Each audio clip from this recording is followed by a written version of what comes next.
can't quite see any of you guys, but I can see the next thing we're talking about are 3A's G1 style Optimus Prime figure. I believe we talked a little bit about this one back when it was like a gray prototype a year or two ago.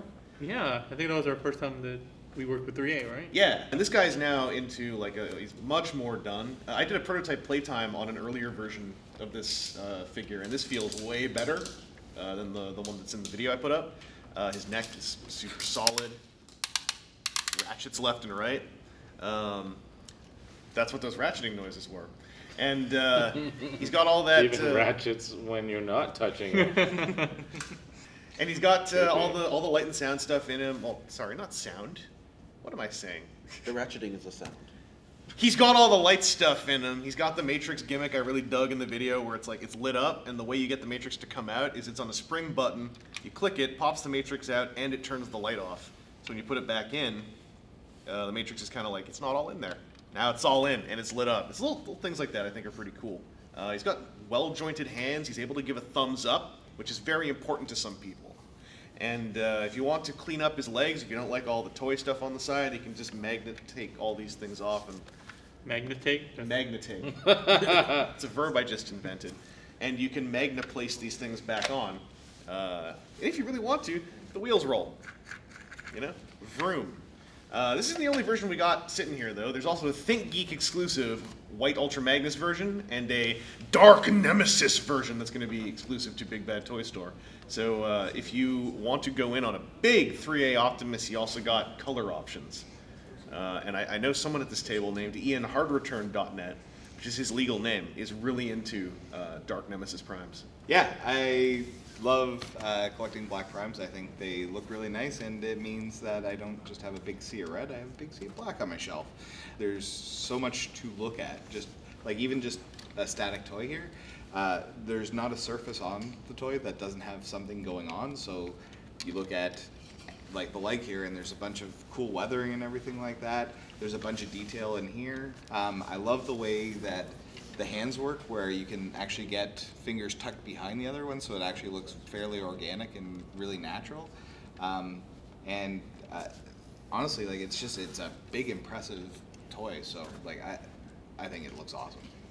I always like big toys that can still have that range that you really want. Because when you're paying, premium price, you do want this premium finish that you get with 3A, with the weathering and the nice metallic finishes. But you get a wide range of articulation. So you got butterfly joints here, you get the double jointed elbows, and you have the cool kind of self-hiding panels in the legs. So you may think that he only has about 90 degrees, but you can actually bend in, and this panel will, oops, sorry about that, will actually collapse in. So he's basically kicking himself in the butt. So that's what I'd be looking for articulation in a really nice smaller figure, but to get it in such a large figure is a really nice bonus. Yeah, and speaking on a lot of those like hidden panels that you wouldn't think move around to give it the functionality, it's the same thing with the switches I find for the lighting. Mm-hmm. Oh yeah. It's not like just some like pop off the panel and there's this dip switch there. Yeah, the sliding. Yeah, these are actually built into the actual figure itself, so it makes sense. Like the smokestack that turns on the lighting, and the part of the backpack design is you just flip the switch there, and you can almost not tell that any switches are actually on the figure itself. For a very expensive, very large robot toy, the thing that 3A did with this and with their movie stuff for Transformers is they build it heavy with ratchets. The ball joints that are there are super thick, super tight, and it feels like a very large action figure that is demanding to be played with. And I like that in expensive toys. I've talked about this elsewhere. It's a personal thing. I don't like it when I get a very expensive toy and I have to leave it alone, because I feel like I'm almost being punished for spending the money. So if I end up dropping multi-hundreds on something and it's encouraging me to just like get in there and get him to pick his nose, then I feel rewarded for my purchase. I'm not going to finish the nose picking thing because he's got a faceplate in front of his nose. So Optimus Prime actually has a sneeze guard built into his face. But the point stands, this thing's built for play.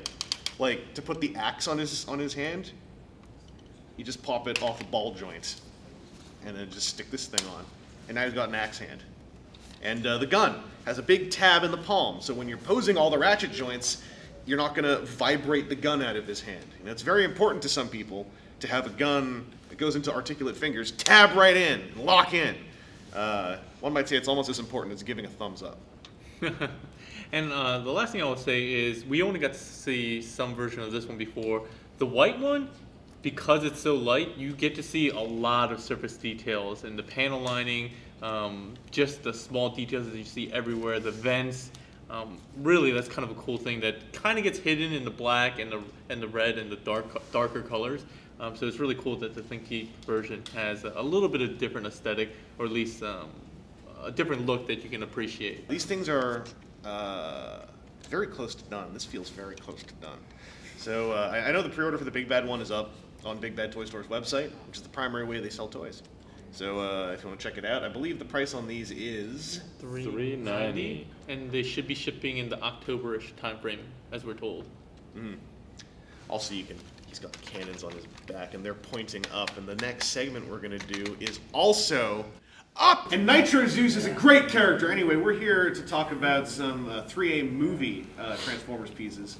This is based off of Age of Extinction. This is the Evasion Optimus Prime. He's a very heavy retool of the original Optimus Prime from the movie that they released. Getting a close look at him, he's got like new bits here, he's got new bits here, new bits on his chest. He's heavily weathered. Unlike a lot of the toys based on the film, this guy's weathering is true dirty weathering over movie Optimus Prime, so he's not like, you know, beige. And much like that movie Prime, he's got the super stonkin' joint work that when I got to mess with Ben's Collectibles, Ben's copy of the toy, I think that might have been my first experience with the ThreeA Transformers pieces, and that's what made me get into this whole mantra of like, they are very expensive, but they are built to make you feel happy to mess with them. They're not built to make you feel afraid to mess with your, you know, $300, $400 toy. So he's big ass, and he's all plastic.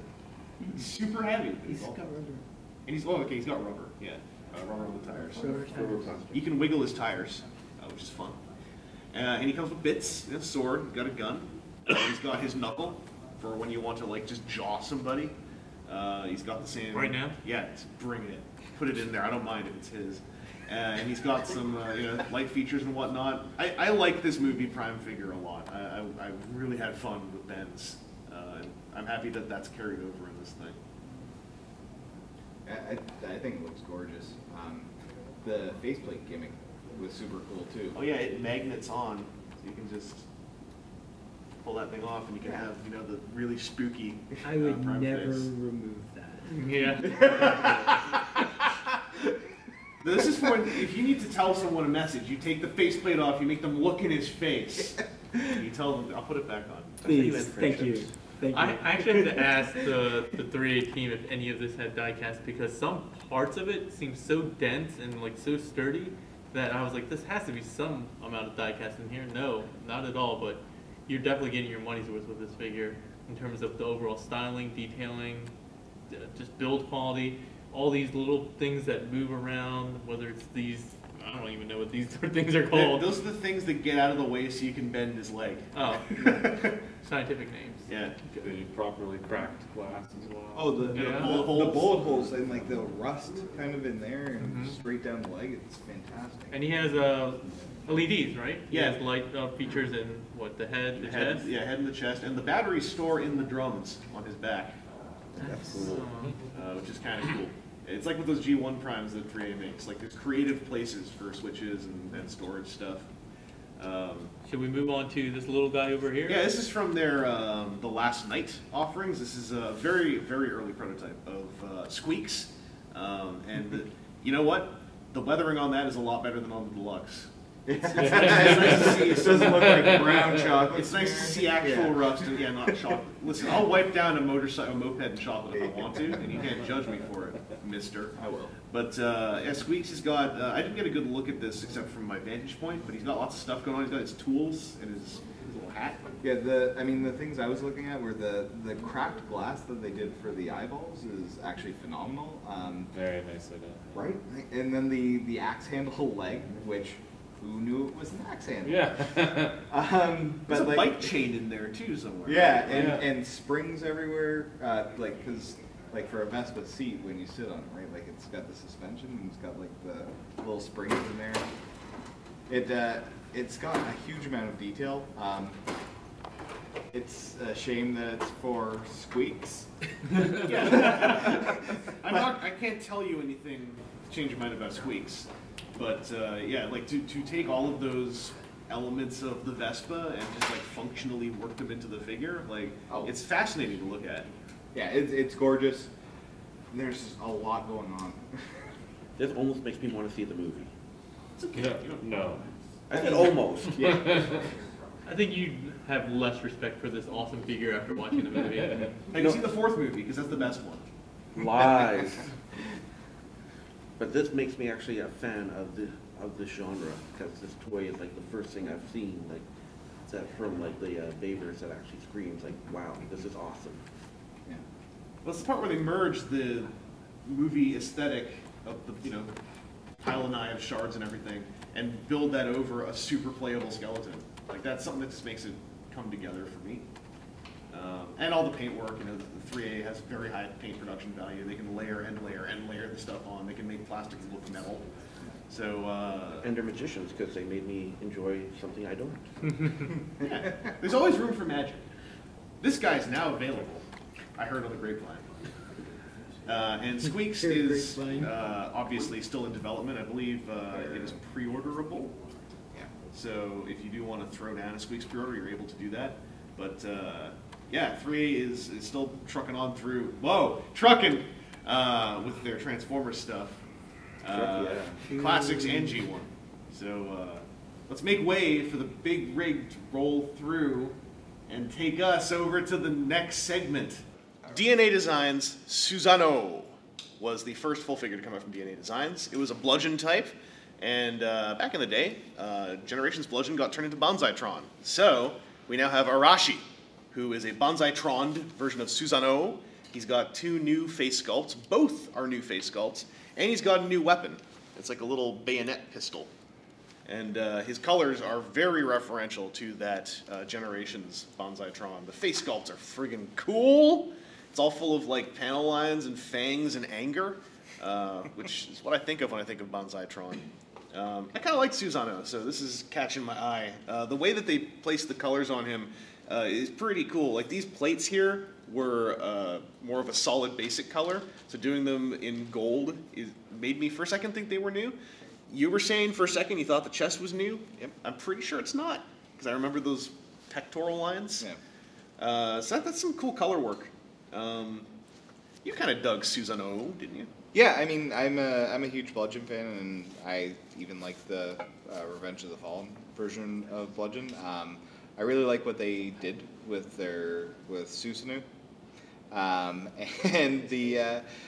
I think this looks fantastic. The face sculpts on this are fantastic. I would actually really love the current face sculpt with the wiry mouth redone in white for the Bludgeon version. Yeah, I wouldn't mind both of these redone for, even though that's very Banzai-tron. Yeah. The more it's nice to swap the faces on this design. Yeah, it's fun. So the more faces, the merrier.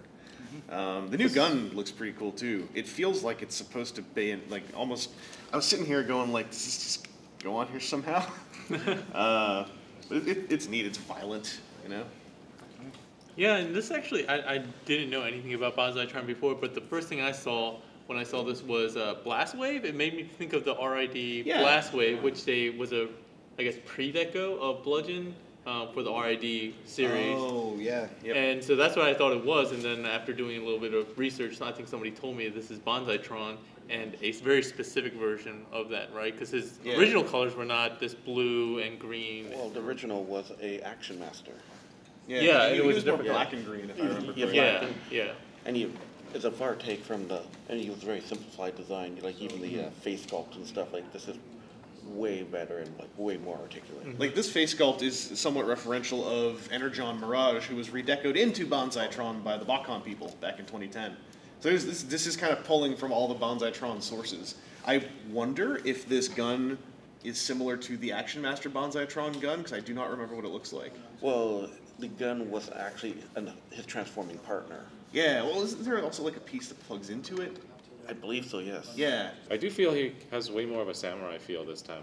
around with this. The redeco. gold hue on the armor plates makes it feel more traditional, like, you know, wandering Ronin. Yeah. Susanoo, all of his armor plates are also like bright red-orange, which fits the character, but certainly is, you know, weird in its own way.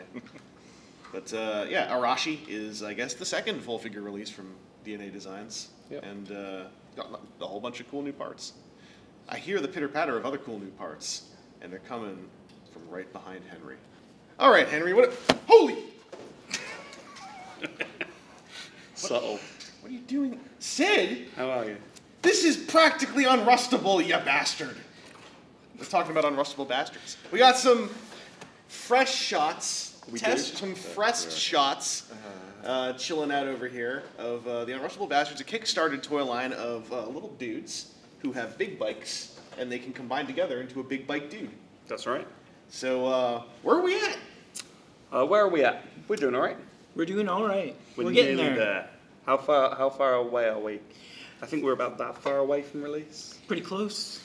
Pretty close. Yeah. These are It's a metric this far. Yeah. Okay. Imperial. These are accurate. these are what we call T2 samples. So second pull of the mold. We decided sort of late last minute to make a few changes on the hands to make sure the weapons hold a little properly. So it has created a little bit of a delay because they have to redo some of the molding on it. But it's close. This is an amazing sample of the figure and it's very close to finished product. So Yeah, and on a T2, it's kind of like, you know, the colors are just, it's the plastic. it's head just on hand. plastic on hand. Yeah, it's Al- not. Although if people like this colorway, they should contact you. Yeah, a few people have already tried to claim that test shot color. Wow, that's unfortunate. I feel like that's happened. You haven't shown many, but I feel like that's happened with every test shot color you've shown. Is someone says, "That's mine." Yeah. The pretty purple much. one was quite nice in the solid purple colors. I think the but- purple has convinced us that maybe we do a small run in time. We don't want to just turn up with one mold and then just do 50 repaints and then duck out again, never to be seen or heard from. So like, yeah, once we've got the 3 that we promised with the Kickstarter, we're going to focus on the Amazuki for a while, but we can revisit, we can do the purple if the demand's there. So, you know, make your voices heard. And this dude is tall. Like, seeing this in person, I now more so understand the pricing structure. Right? Because something about the photos that keep making me think this guy is about 2 inches shorter.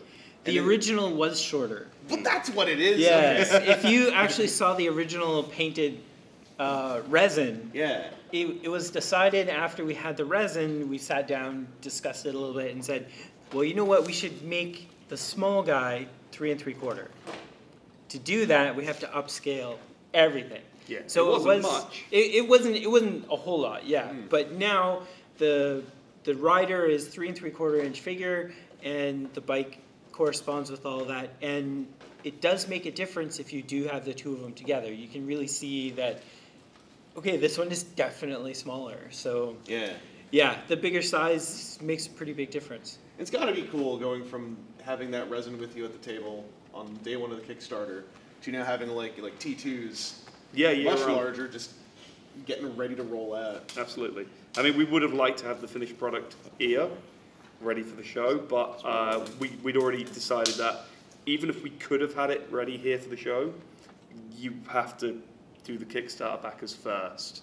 We wouldn't want to promise it to everyone, they give us the money, we invest in the product, and then we sell it to other people first. That's happened. Yeah, no, I've seen that happen plenty of times.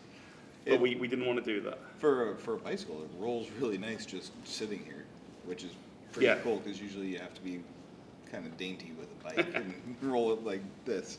But it's nice that you can just kind of push it along like that on the thing. And these are rubber or Yes. just a rubber? Yeah, the wheels Yeah, were yeah. rubber. We had a little bit of interesting back and forth on the tyres. The question was, should they be symmetrical in robot mode? So if you see, there is a bit of asymmetry. Yeah. Because if they're symmetrical, In the way the chevrons. yeah, Yeah, okay. then the tyre tread doesn't work in bike mode. So it has to be functional first, and the asymmetry, it just gives it a little bit more personality. Yeah, visual So- interest. Yeah, Well, I'm a backer, and I feel happy seeing this. good. Great. That's what we like. And of course, we're going to be revealing the Yamazuki. Oh, well, by the time people have seen this video, That'll be out. that panel already happened yesterday. So we can discuss that. So the Yamazuki is coming along. It is still 3 and 3/4 inch compatible, even though the scale of the robot is completely different to this. That was something that we felt was important. So you have to, we have the pictures and slides should show this, and we'll have this on social media. If you imagine, there's a bit of body horror going on. If you imagine the 3 and 3/4 inch figure is pulled apart and then grafted inside a bigger robot suit, Yeah, that's what's at the core of the figure, I could dig that. ostensibly. But it still can ride, even though it's designed to have one bike ride another bike, Junkion style, the 3 and 3/4 inch guys can still ride on the bike as well. So it's backward compatible to our own brand. Did that make sense? I got it. You had That me makes at body sense. horror. There we I'm go. always down for some body There horror. we go. There's not enough body horror in Transformers. Yeah, that's why I love Sunder. Right?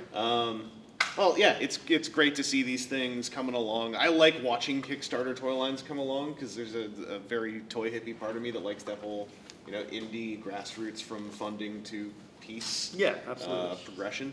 So yeah, hopefully these guys are ready soon. Now they can hold things. Bikes. You know what? I think I hear a bicycle somewhere in the distance pedaling along. This is going to be a seg. It's growing faster and faster. It's now a roaring engine, much like a motorcycle. It sounds almost like a segue to the next segment. Where's it coming from? Why? I think it's right under Spencer's seat. We're sitting down with some Mastermind creations, some Ocular Max. We're chilling with a cassette man with pile drivers on his arms, and I'm feeling a frenzy coming on, taking a look at this guy. Rumble. You're trying to start a fight, and you're going to get beat down. That's putting me in a frenzy, let me tell you. So we have the next figure from the Ocular Max remix line. Obviously, it's their version of Rumble. Thank And you. and you guys might be like, what's going on? What's all these wires? This is all going to Don't worry, the wires come with the production version. Henry will wire them up for you. It won't be part A, part B. It's going to be all miniaturized and actually self-contained into pile drivers themselves. This is just an early sample to show you how all the electronics kind of work. And the rumbling feature that comes with them. As with the rest of the line, it does have an all-in-one transformation, except for the pile drivers, obviously, that doesn't work. And even the guns, actually, Oh, really? yeah, are hidden and tucked away right Aw. up here.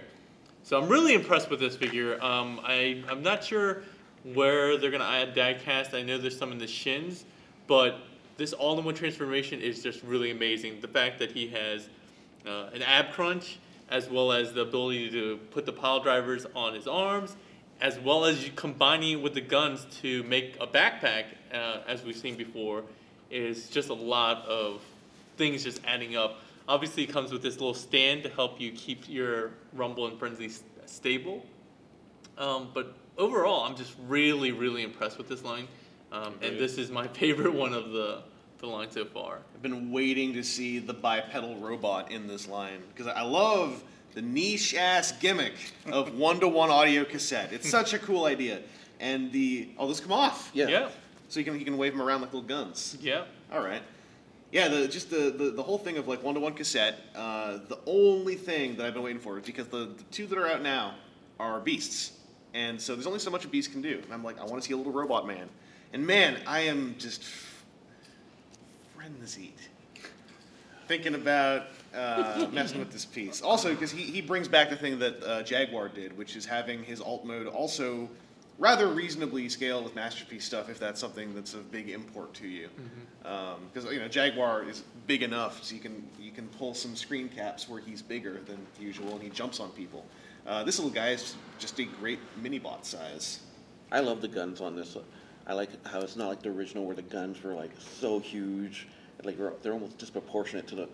This feels like how big the guns should have been. And I was playing with it with the backpack mode, and it's great how they just fold in on the backpack, and it's so seamless. You wouldn't even know there was guns there. I've enjoyed all the tapes so far. I've got my Vulture up on top of my iMac, spying on me basically all the time. And I mean, it's got an ab crunch. It can lean its face forward, do the really cool pose. The fact that it's got Working pile driver. yeah, it's pretty friggin' awesome. I'm kind of waiting to see how the miniaturization turns out, because like a fully contained oscillator like that, it's really cool as far as like electronic gimmicks go. Like that is the magic part of electronic gimmicks that I really enjoy as an older collector, you know. And it's one of those playability things that you don't see that much anymore, right? You see LEDs a lot, but you don't really see like actually moving pieces. So I was really ecstatic when I first saw this video. I was pretty giddy. I was like, I need this in my hand like now. Yeah, no one's ever done anything like this, to my knowledge. As much as we've talked about this guy, let's move on to the MMC figures. And we have Beta and Adder, which I believe is Latin for black. I just learned that. I don't know Latin.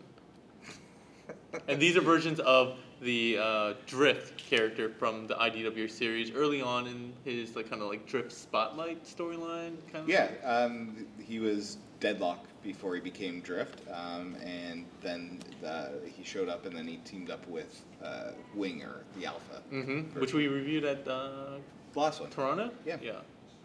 And he is a pretty heavy retool of that wing mold, but that was kind of like a spaceship, space car kind of thing, and this is actually a land vehicle with wheels and so forth. Yeah. I was actually, I'm really impressed with how different the vehicle mode looks with just the retooling they've done, and it's been one of my favorite MMC figures that I've kind of had in the last little bit, because the posability and the ability to use the swords and everything is super cool. The fact that they all store on him is also cool, and just big ball socket ankles, and like the way you can get the legs moving and everything has been, and the fact that the like shoulder pauldrons get out of the way for posing. From a posing standpoint, I really have enjoyed this. Both Spencer and I were both really blown away by how sleek and how nice the car mode is. Like Sexy lines on the front of that hood. Like that is just, it's a thing of beauty. And it looks wonderful in black. The black and gold are pretty stunning. I mean, I was excited about this from MMC's first reveal. I thought, I mean, I'm all about land vehicles anyways, more so than ships and jets and stuff. I was excited by their first renders, and even as they continue and made the changes and everything, it has not curbed any of my enthusiasm whatsoever. This is stunning. I'm definitely blown away by this, 100%. Cool. Well, I'm worked up into a frenzy over it. So let's move on and have a discussion about the colors of cassette robots. Somewhere over there, Studio Ox, Ocular Max. We're here with some Ocular Max. Hi, Springer. He has 3 modes, and there's 3 modes right on the table. We can see all the modes at once, whether or not you buy 3 Springers. This is the Ocular Max take on Neil Ross, and it is called Saltus. Thank you. I knew you didn't know. That's why Henry's right here. So That's helpful. He's also joined by the sort of rapidly revealed little cosmic fella who's extremely heavy, and his name is Omni. Omni. I thought you said Oh.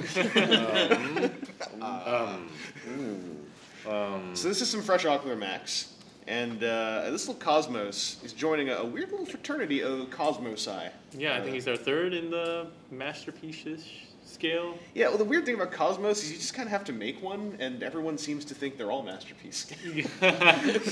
They're all mini bots, but they're all various sizes. Yeah, they're quite different. Yeah. In size when you. Like this It'd be dude interesting putting them all together. He looks taller in person than in the photos.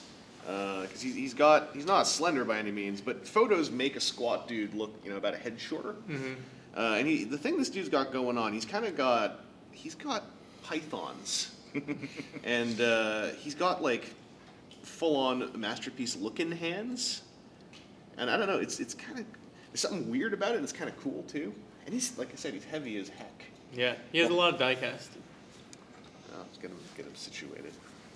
One of the things that we saw a lot of in some of the promo images is that in his alt mode, It has a little bit of different take, a little bit like more, I don't know, donut-y, but it has some cool features where you can actually see minifigures inside of the actual spaceship mode, like Blaster and some characters on one side, and on the other sides I think it's like Bumblebee and so forth, which is a really cool kind of funny gimmick that you really didn't have to add, but again, they added it. And then they also told me they spent a lot of time getting his pythons, as you put them, correct with these circles. And I really like the way it cleans up. Like, unlike some of the other ones, he's really clean in the back. No large backpack. He's backpackless. Yeah, and he has an ab crunch, which is becoming more and more kind of almost necessary for the MP scale. It's like, it's not even necessary for the shelf look, but it's become almost like a... It's kind of like what ankle tilts were for a while. It became like, well, does it have ankle tilts? Why not? Yeah. I'm happy because I know that IanHardReturn.net is a fan of ab crunches. That makes me happy. Yeah, ab crunch is good. It lets you do a lot more, especially if you've got a good waist swivel and ab crunch together, and then you add a good neck joint where you can move it around. Like it adds a huge amount of just dynamic posing to a figure, and it makes it seem more alive. Like it makes the toys more fun. At least for me, like it makes it more fun. And this one's got some really cool rounded lines on it, like especially up in the shoulders and in the feet that I like as well. But the ab crunch is kind of... And nobody said anything, but look at that face. Oh yeah, the head that sculpt. Face is unbelievably good. He's adorable. It is so... I love the expression, the way the eyes are. It just... Yeah. It's hard to get a lot of good expressive feeling from a face mask character, but you get it from Omni for sure. He's got full-on tilt going on, too. Oh yeah, yeah. He can dance and have a good time. Yeah. Very, very well done. And speaking of dynamic posing, look at this guy. This thing's just amazing. And he's full of die-cast. You can see not only does he have all this sort of double action with the elbows and knees and ankles and shoulders, but he also has die-cast all over the place. As you can see in this unpainted early sample with the feet, the entirety of the thighs, and the entirety of the front part of the chest. So this guy is packing some heft for sure. Yeah. I'm just pleased with that truck mode. Yes, the truck mode is like one of the more balanced ones we've seen from this figure in a long time. I think it's a nice update. It makes more sense for him when you think of him as a wrecker, because this is an alt mode that you expect him just to be riding in. He can take the damage. He can go in and wreck and rule. And this is the first time I think we're really seeing a good take on the wrecker aspect of Springer, which we never really got to see into the comics. And Spencer, I know you and I have talked off the record about the fact that a Springer with a car mode that doesn't taper fishtail style in the back is a personal choice of ours. Yes. It's like what we like. Yes, I agree. In addition to the different modes that he sports, he does have the almost like requisite now sword that combines or splits into the propeller. But he also has an alternate face. I think he may have more than one. I'm not really sure. He has a spear, which I think comes from a specific episode, which I can't recall at this time, as well as the bomb from the movie, or the football. Yeah, from the movie, as well as some additional non-posable hands. So he's coming packed with a lot of accessories. Is this our fourth Springer? Oh no, we're past that. No, that actually is, kind of in hand. I mean, I think this would be number 4. Yeah. There's Alan. Fans Toys was shown at last TFcon. Yes, that's right. Yeah, but we don't have that in. Oh, fair. Big Spring, and then he's the 4th one. Yeah. All right. I know we have four more. more. Yeah. I know we have a few more coming down the pike as well. So options. It's very interesting seeing all these Springers, because for me, it throws you back to that very first full, third-party figure. Throws you back to Defender, and just how far it has come. Oh yeah. Defender was literally the first full. First full figure. Yeah. Full figure for third party. Still got that one. Yeah, and seeing this now, and it's like, wow, that smaller. Very different. Yeah. Crazy. Yeah. Springer is the true hero of unofficial product. Yes. Yeah. Well, we're going to spring our way over to one more segment after this one. and I think it's bouncing right by the window that's behind. Did you forget his name? Boris!